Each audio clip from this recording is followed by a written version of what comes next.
Okay, Mike, thank you. Let's move on to North Reno, where there has been some flooding issues today and, of course, in the past. Yeah, yet again. Here we go. Elizabeth Ovetta joins us live from Lemmon Valley. Liz, set the scene. What can you tell us?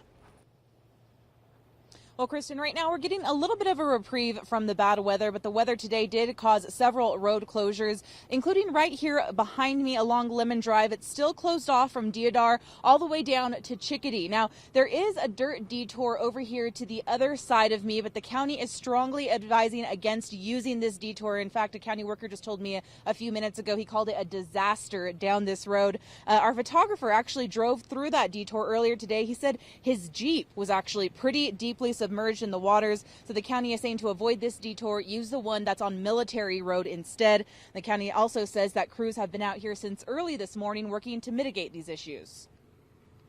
HESCO barrier up, which is adding protection to many of the homes out there. The bad side or the downside to the HESCO is actually it will catch water on the dry side of the HESCO. So we need to pump that water back into the lake, and that's what we've been doing. County crews have set up extra water pumps all along the roadway, and there's been a mixture of both rainfall and snow out here today. But Crump says that they expect things to improve within the next 12 hours or so.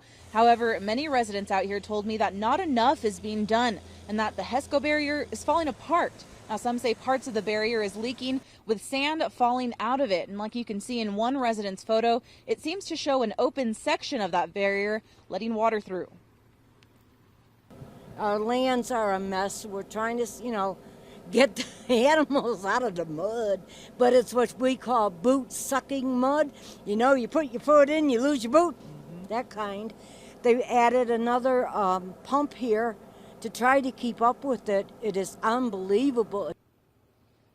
Now, Crump says they expect to switch from flood control to snow operations later tonight. But in the meantime, a reminder to drivers not to drive through standing water, since you can never truly tell just how deep that water is on the roadway. Covering Stormwatch Live, Elizabeth Ovetta, 2 News.